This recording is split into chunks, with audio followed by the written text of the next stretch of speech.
दुसरा राजे अध्याय 23। मग राजाने यहुदातील व यरुशलेमेतील सर्व वडीलजनास बोलावणे पाठवून जमा केले। यहुदा येथील सर्व लोक, सर्व यरुशलेमेतले रहिवासी, याजक, संदेष्टे, सर्व आबालवृद्ध यास बरोबर घेऊन राजा परमेश्वराच्या मंदिरी गेला।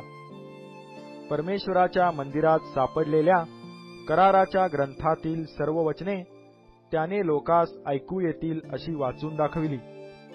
मग राजाने पीठावर उभे राहून परमेश्वरासमोर असा करार केला की मी परमेश्वराचे अनुसरण करीन व त्याच्या आज्ञा, निर्बंध व नियम जिवेभावे पाळीन, या ग्रंथात लिहिलेली सर्व वचने पाळीन। तेव्हा सर्व लोकांनी तो करार मान्य केला। मग राजाने हिल्किया मुख्य याजक, दुसऱ्या प्रतीचे याजक आणि द्वारपाळ यास आज्ञा केली की बाल मूर्ती, अशेरा मूर्ती व नक्षत्रगण यांच्याकरिता जी पात्रे केली आहेत ती सर्व परमेश्वराच्या मंदिरातून बाहेर काढा। त्याने ती सर्व पात्रे यरुशलेमेच्या बाहेर किद्रोनच्या मैदानात जाळून त्यांची राख बेथेल येथे पाठविली।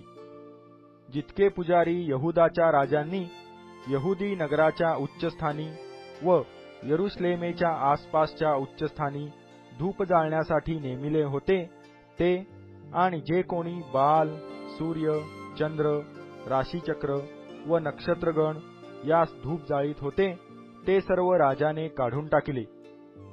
त्याने परमेश्वराच्या मंदिरातून अशेरा मूर्ती बाहेर काढली व यरुशलेमे बाहेर किद्रोन ओहोळाजवळ नेऊन जाळून टाकली। पायांनी तुडवून तिचे चूर्ण केले व ते साधारण लोकांच्या कबरांवर फेकून दिले। त्याप्रमाणेच परमेश्वराच्या मंदिरास लागून पुरुषगमन करणाऱ्यांची घरे होती ती त्यांनी मोडून टाकली। त्यात स्त्रिया अशेरा मूर्ती प्रित्यर्थ पडदे विणीत असत। त्याने यहुदाच्या सर्व नगरातील याजकास बोलावणे पाठविले।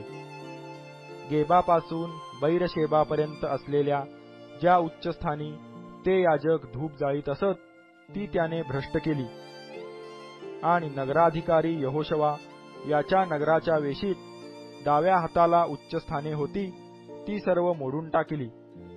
तरी पण उच्चस्थानांचे याजक यरुशलेमेतील परमेश्वराच्या वेदीजवळ आले नाहीत। ते आपल्या भाऊबंदांमध्ये राहून बेखमीर भाकरी खात असत।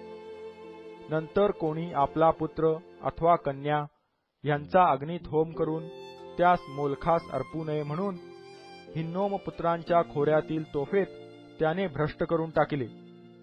जे घोडे यहुदाच्या राजांनी सूर्यास वाहून परमेश्वराच्या मंदिराच्या द्वारी नथनमेलेक नावाच्या खोजाच्या बाहेरल्या बाजूच्या कोठडीपाशी ठेविले होते ते त्यांनी काढून टाकले आणि सूर्याचे रथ अग्नीने जाळून टाकले। आहाजाच्या माडीच्या धाब्यावर ज्या वेद्या यहुदाच्या राजांनी केल्या होत्या आणि मनश्शेने परमेश्वराच्या मंदिराच्या दोहो अंगणात ज्या वेद्या केल्या होत्या त्या राजाने मोडून फोडून टाकल्या, आणि त्यांची धूळ माती त्याने किद्रोन ओहोळात फेकून दिली। आणि इस्रायलाचा राजा शल्मोन याने यरुशलेमेच्या पूर्वेस आणि विध्वंसगिरी नावाच्या पहाडाच्या दक्षिणेस सिदोन्यांची अमंगळ देवी अष्टोरेत, मवाबाचे अमंगळ दैवत कमोश व अम्मोन्यांचे अमंगळ दैवत मिल्कोम यांच्या प्रित्यर्थ जी उच्चस्थाने बांधिली होती ती राजाने भ्रष्ट केली। त्याने तेथील मूर्तिस्तंभ मोडून त्यांचे तुकडे केले, तेथील अशेरा मूर्ती फोडून टाकल्या व त्यांच्या ठिकाणी माणसांची हाडे भरून ठेवली। मग बेथेल येथे जी वेदी होती आणि जे उच्चस्थान इस्रायलाकडून पाप करविणारा नबाट पुत्र यराबाम याने बांधिले होते ती वेदी व ते उच्चस्थान त्याने पाडून टाकले। ते उच्चस्थान जाळून टाकले, त्याचा भुगा केला व अशेरा मूर्ती जाळून टाकल्या। योशियाने वळून पाहिले तो डोंगरावरील कबरा त्याच्या दृष्टीस पडल्या। त्याने माणसे पाठवून कबरातून हाडे बाहेर काढून आणविली आणि ती त्या वेदीवर जाळून ती भ्रष्ट केली। या गोष्टी विदित करणाऱ्या देवाच्या माणसाने देवाचे जे वचन कळविले होते तदनुसार हे घडले.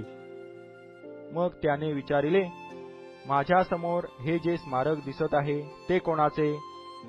नगरातील लोकांनी त्यास सांगितले की तू या बेथेलच्या वेदीचे जे काही केले त्याविषयी ज्या देवाच्या माणसाने यहुदातून येऊन विदित केले होते त्याचे हे थडगे. तो म्हणाला, त्याच्या वाटेस जाऊ नका, त्याच्या अस्थी कोणी काढू नका. त्यांनी त्याच्या अस्थी शोमरोनाहून आलेल्या संदेष्ट्यांच्या अस्थीबरोबर तशाच राहू दिल्या. जेवढी उच्चस्थाने शोमरोनातील नगरात बांधून इस्रायलाच्या राजांनी परमेश्वरास संताप आणला होता ती सर्व योशियाने काढून टाकली. त्याने बेथेल येथे केले होते त्याप्रमाणेच त्यांचे केले. तेथल्या उच्चस्थानांचे याजक होते तितक्यास त्याने त्या वेद्यांवर बली दिले व त्यांच्यावर माणसांची हाडे जाळली. मग तो यरुशलेमेस परत गेला. नंतर राजाने सर्व लोकांस आज्ञा दिली की या कराराच्या ग्रंथात लिहिले आहे त्याप्रमाणे तुम्ही आपला देव परमेश्वर याच्या प्रित्यर्थ वल्हांडण सण पाळा. असा वल्हांडण सण इस्रायलाचे शास्ते शासन करीत होते त्यांच्या काळापासून व इस्रायलाचे राजे व यहुदाचे राजे यांच्या कारकिर्दीत कधी पाळण्यात आला नव्हता. योशिया राजाच्या कारकिर्दीच्या 18व्या वर्षी परमेश्वराप्रित्यर्थ यरुशलेमेत वल्हांडण सण पाळण्यात आला. याखेरीज हिल्किया याजक यास परमेश्वराच्या मंदिरात जो ग्रंथ सापडला होता त्यातील नियमशास्त्राच्या वचनाप्रमाणे वर्तावे म्हणून यहुदा देशात व यरुशलेमेत दैवज्ञ व चेटकी आणि गृहदेवता मूर्ती आदी करून ज्या अमंगळ वस्तू योशियाच्या नजरेस पडल्या त्या त्याने काढून टाकिल्या. मोशेच्या नियमशास्त्रानुसार आपल्या साऱ्या मनाने, आपल्या साऱ्या जीवाने व आपल्या साऱ्या बलाने परमेश्वर भजनी लागणारा योशियासारखा राजा पूर्वी होऊन गेला नाही व पुढेही झाला नाही. एवढे त्याने केले तरी देखील मनश्शेने जी संतापजनक कृत्ये करून परमेश्वरास संतप्त केले होते त्यामुळे परमेश्वराचा जो महाक्रोध यहुदावर भडकला होता तो शमला नाही.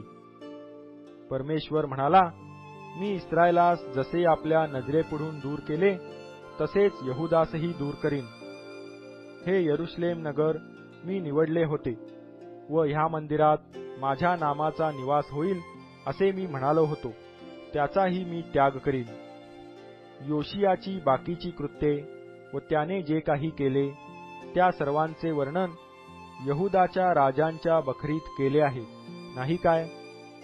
त्याच्या कारकिर्दीच्या अखेरीस मिसर देशाचा राजा फारो नखो हा अश्शूरच्या राजावर चढाई करून फरात महानदापर्यंत गेला असता योशिया राजा त्याच्यावर चालून गेला. योशिया मगिद्दो येथे त्याच्यासमोर आला तेव्हा त्याला त्याने ठार केले. त्याच्या चाकरांनी त्याचे प्रेत रथावर घालून मगिद्दो येथून यरुशलेमेस पोहोचविले.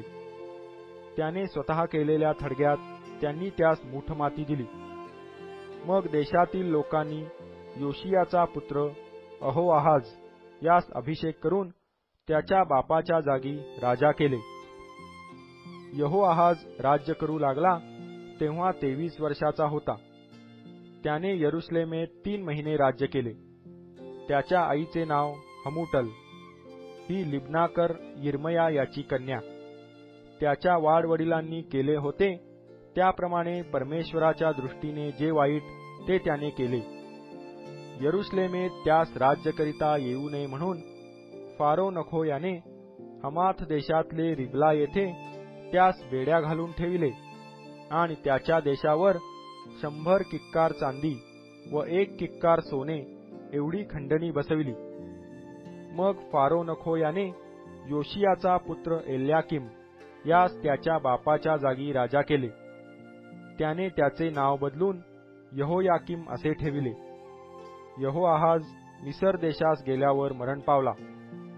यहोयाकीम याने फारोला सोने व रुपे दिले, पण हा पैका फारोच्या हुकमाप्रमाणे देण्यासाठी त्याला देशावर कर बसवावा लागला. देशातल्या सर्व लोकांवर कर बसवून फारो नखो यास देण्यासाठी त्याने प्रत्येकाकडून सोने व रुपे वसूल केले. यहोयाकीम राज्य करू लागला तेव्हा तो 25 वर्षाचा होता. त्याने यरुशलेमेत 11 वर्षे राज्य केले. त्याच्या आईचे नाव जबुदा, ती रुमा येथला पदाया याची कन्या. त्याने आपल्या पूर्वजांच्या सर्व करणीप्रमाणे परमेश्वराच्या दृष्टीने जे वाईट ते केले.